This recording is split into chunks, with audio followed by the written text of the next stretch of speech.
welcome back. It is fight season. It's me, Jesse Rowe, with Inside Fighting. We have an awesome guest this week. We've got El Presidente, the president of Karate Combat. Asim Zaidi is joining me. Asim, how are you, sir? Thank you so much for your time. Oh, I'm doing really well, man. I apologize. I just finished coaching, so I jumped in a student's car to take this call. Oh, okay. Oh, they're letting you use your car, their car for an interview. I love that. That's how you know you've got a good, tight-knit team. You know what I'm saying? No, definitely. You know, and juggling being president of Karate Combat along with coaching, it's really tough. We have a few UFC fights lined up, and I just can't abandon these guys during camp. So I'm sort of cutting everything so close, you know? Right. Yeah, I know. You got Eileen Perez. She's got a big fight at UFC Paris coming up. That's one of them, right? Yeah, so Eileen's got a fight in UFC Paris. Then we have a gentleman named Alberto Montes. He's 9-1. He's going to be fighting on Contender that Tuesday. So essentially, listen to this schedule. It's horrible. So from Miami, I fly to Singapore, okay? I throw my event in Singapore. We take a red-eye flight straight to Paris. I corner in Paris. Then a red-eye flight straight from Paris to Las Vegas, to corner in Las Vegas. Then a flight straight to Utah to do my next event in Utah. Then finally back to Miami. And that's all in 3 weeks span, you know? Well, I feel honored that you gave me some of your time. You sound like a busy man, so I'll try to keep this short. We'll be right back to the show in just a second, but first, you know how amped we are about UFC 306 going down this weekend. Noche UFC at the Sphere, one of the biggest UFC pay-per-views of all time. And Inside Fighting has partnered up with our friends over at DraftKings to bring you an incredible offer. We're going big. Right now, new DraftKings customers who bet $5 will receive $250 in bonus bets just by using our promo code INSIDEFIGHTING at sign-up. And if you're in one of those states where sports betting is not yet allowed, don't worry about it. Just go play DraftKings Daily Fantasy Sports. It's one of my favorite things to do at DraftKings anyways. So again, UFC 306, this weekend, Inside Fighting and DraftKings have partnered up. Go bet $5. You'll get $250 in bonus bets if you're a new DraftKings customer. And all you got to do is use our promo code INSIDEFIGHTING.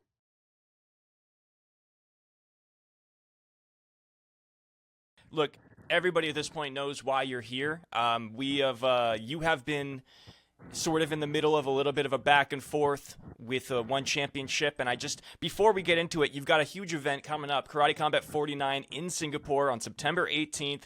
Huge fight, Roca versus Rind. Am I pronouncing that correctly? Rind or Rind? How do I pronounce that? Rind.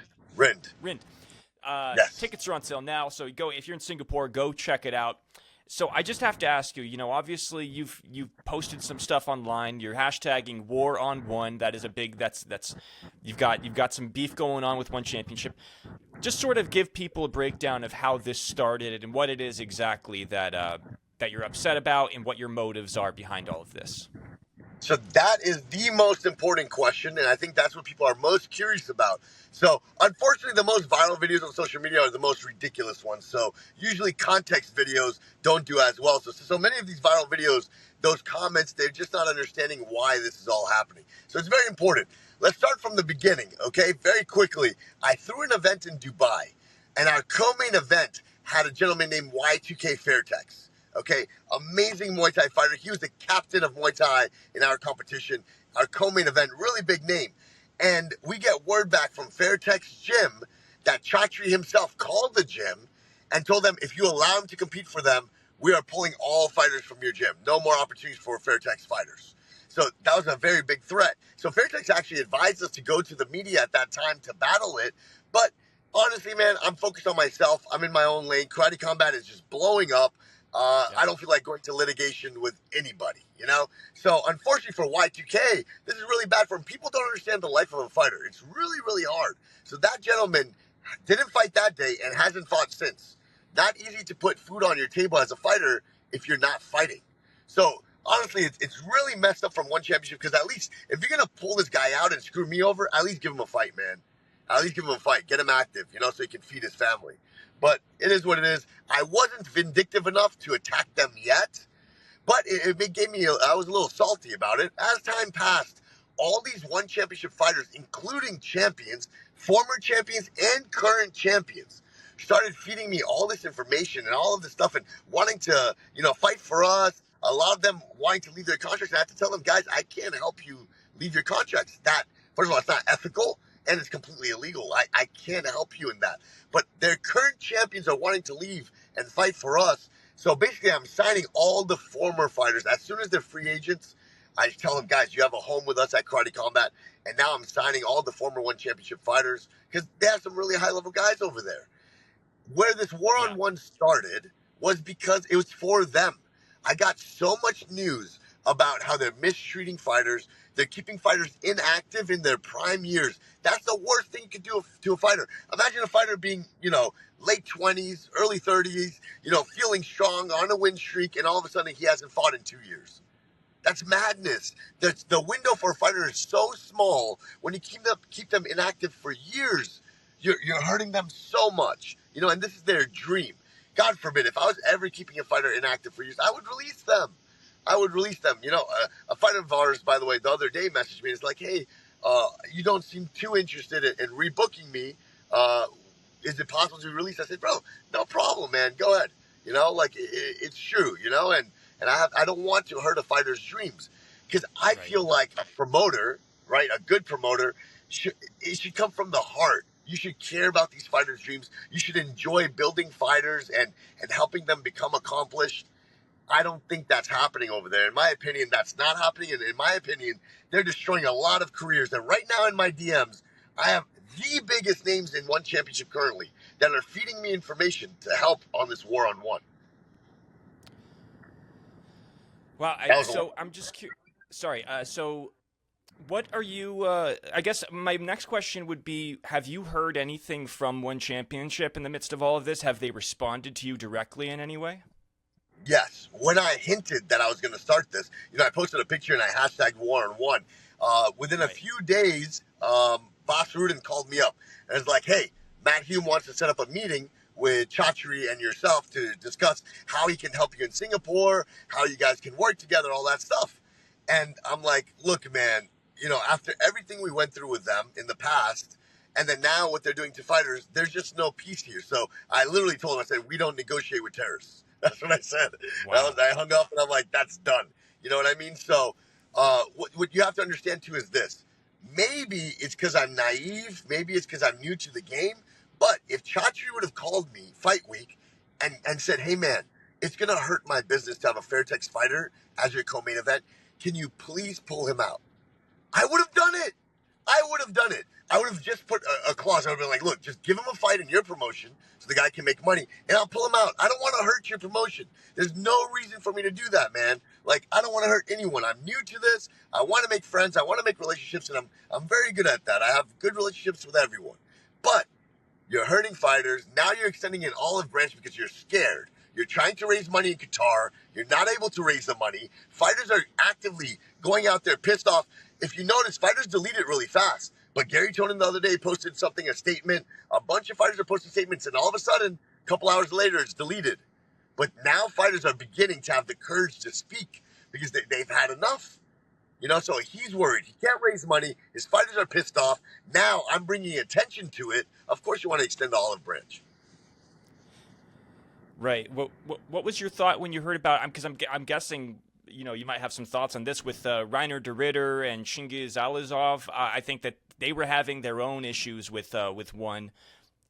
Just were you surprised at all when you heard these stories popping up? I was surprised because those guys are superstars. Why? Right. Why? And we all have our theories why. And I'll tell you the theories of many of their champions, many of the legends. A lot of their theory is there's no money to pay the big superstars like that. There's no money left, man.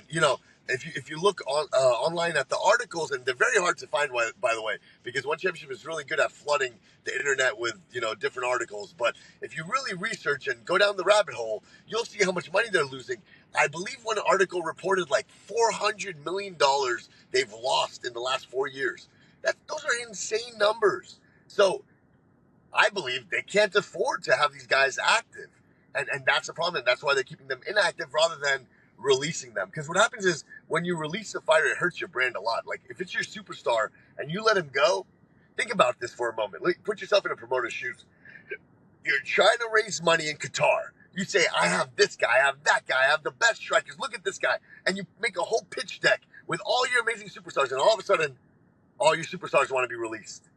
What are you going to say to Qatar? They're not going to give you the money. You just pitched them for months on these athletes. You know what I mean? So that's why they're locking these guys up. But it's not the moral, ethical thing to do to these fighters. And you're seeing fighters now retiring in their prime rather than fighting for one championship. Yeah, I have seen the articles that you're talking about. I've heard a few people talking about this as well, just that they're having trouble raising more money getting new investors. I'm curious because one of the bigger stories that just broke over the weekend was this Mikey Musumeci situation. He was stripped of his title because he was supposed to fight at 170 pounds, and then his opponent backed out, and then he was supposed to fight at 135 on a week's notice. He wasn't able to make the weight, and then he was stripped. Just curious what your thoughts are on that. Yeah, it really upsets me, and I know a lot of background story on Mikey that probably almost no one in the world knows because I know some insider information there. And it's sad what they're doing to him, man. I feel like, in my opinion, they manipulate him. They abuse him. Look, they let Ruotolo compete in CJI for $1 million. Mikey was supposed to compete. What happened there? Why'd they pull him out? Why did Ruotolo compete and not him? I believe the same thing happened with Buchecha. Buchecha wanted to compete for the $1 million tournament. They didn't allow him. But they allowed Ruotolo. You know what I mean? So, there's weird things that are happening in that company, and I believe they're mistreating Mikey. I really believe he believes that too. You know, he knows it too. The thing with these fighters is they're scared to speak out. They can't speak out. You know what I mean? And you know what? I got to tell you, I'm trying to speak out as much as I can, but there's some information I can't release because I'm worried to release it, in all honesty. I feel like it'll put me in a lot of trouble. So I'm only releasing, I'm trying to walk the line. But it sucks because if I release some of this stuff, because there's some people doubting me. There's some people like, this guy's doing it to get popular. He's doing it to get famous. If I released what I had, oh my God, it would blow up the internet, but it might harm some of these fighters that are still in the organization. You know what I mean? And I'm not trying to do that until the contract expires, and then we can go ahead and do it together. You know what I mean? But it's very hard for these guys to exit the contract. And what Mikey's going through right now is absolutely terrible. Some people are defending one championship, which I don't understand, man. Anybody that's defending one championship, it's terrible. You have to think about fighters first. That's why we're in this business. They're the ones performing. It's our job to bring as many eyeballs to them as possible. But in my mind, as a promoter, I want to help these guys achieve their dream. I want to give them a platform to go ahead and be that world champion, show their world class, make the money they need to change their lives and become famous. That's our job as a promoter. And I don't feel like that's being done at one championship. I'm just thinking, you guys have great grappling competitions. I mean, does it feel like Mikey might be if he's having some issues, he might be a good fit over there at Karate Combat, right? I would love that. The problem, there's so many, but the problem is their contracts are so tight. It's not going to happen. And to be able to exit a contract, look at this. Gary Tonon's being sued by one championship right now. You know what I mean? He didn't even sign anywhere else. He didn't do anything. And now they're taking him to litigation. What the hell is that? Right. And then he put out a statement and he deleted it within 30 minutes. He put out a statement and he's like, Joe Rogan, we need to talk. Because these guys are suing him. He's a big superstar there. And then right away he deletes it. Why do you think he deletes it? You know what I mean? Right. He's a great friend of mine. He's a former teammate. I know that they called him and they said, pull that down. We can't have that up. Let's go ahead and talk aside. But, hey, I screenshot it. I put it right back up. I saw it. Yeah. So I guess my last question on this would be what is the ultimate end game here? What do you hope is best case scenario, the outcome of all of this in the war on one?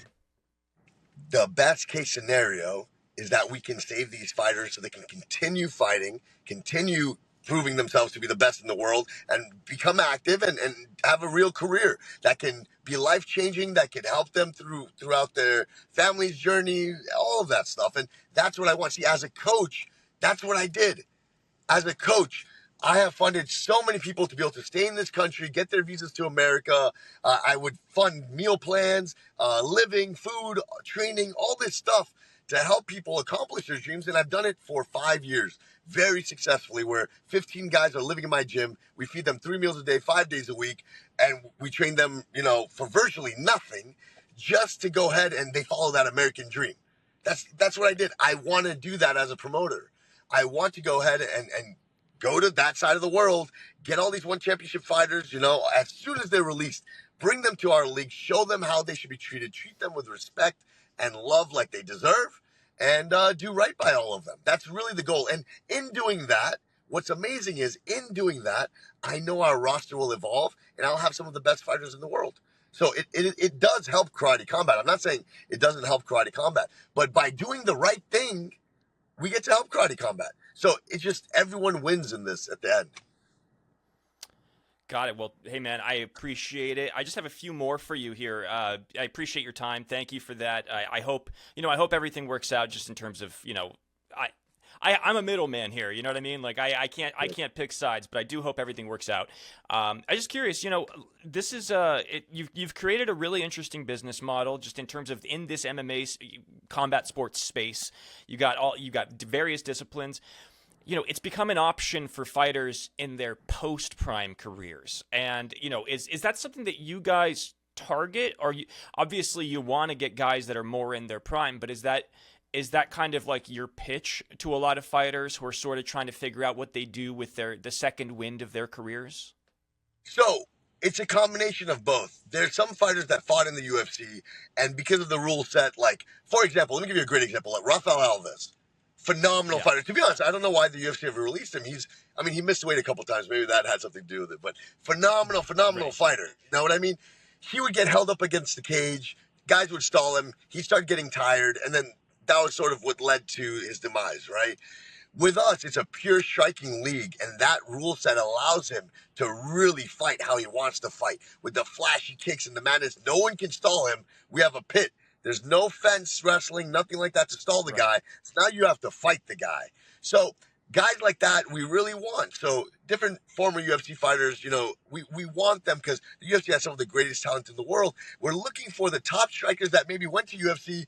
They fought against, those Dagestani wrestlers or whatever it was, and maybe wrestling wasn't their passion, and they want to prove to be the best striker in the world. So yes, we're looking for those guys as well as those young strikers, the up-and-coming strikers, which you're going to see plenty of them in Singapore. We have a ton of former one championship fighters and some young up-and-coming guys, in their early 20s that are absolute monsters. So we want that. We want the greatest strikers on the planet in the end of the day, whether that means it's a former UFC fighter or it's, a young up-and-coming striker. What about somebody like, Tony Ferguson? He's sort of in that phase where he doesn't want to retire, but he's got, he's obviously, it looks like his UFC career might be coming to an end. He's obviously more of a grappler, but he does have some striking. His elbows are legendary. Would that be interesting to you to have somebody like him, sort of give a second wind to his career? So you're right. Look, I'll tell you this. The idea is our roster, the fighters we're signing to multi-fight deals, we really want them to be young and up-and-coming talents in the striking world. Right. But we want these legacy fights too. You know what I mean? Because that brings the attention, and then that trickles down to all the newer fighters. So whether it was Anthony Pettis versus Benson Henderson or Luke Rockhold versus Joe Schilling, any of these like legacy fights, they're still really tough, great talent. People want to watch them. And what I hope is they bring the eyes and that trickles down to the younger talent and they can build a fan base. So that's the idea of having those legacy fights. I don't think it's a goal to have a card full of them, but definitely I love a main event, co-main event being one of those fights. Right. You can build a card around those two big names. That exactly. That makes total sense to me.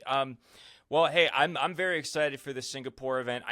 Obviously, did you plan it there because of this this situation? Did you want to go into Chatri's backyard? Is that what you were doing? You goddamn right, man. That's exactly it. Once this one-on-one started, my first mission was we're going to Singapore. We're going to his hometown, and we're going to get everybody, all those fans, to come through and watch us, and I know they're going to love it. Love it. Hey man, well, thank you so much for your time. Best of luck, and I'm looking forward to it. I'm going to be tuned in, but I'll also be tuned in to Eileen Perez's fight at UFC Paris. I know you'll be there. I'll be there in Paris, so I'll come say what up to you. Oh, great! And, okay. Yeah, that's it. Let's go. Definitely, Hey, I love that. I love that. Us, all right? Yes, yes, sir. Thank you.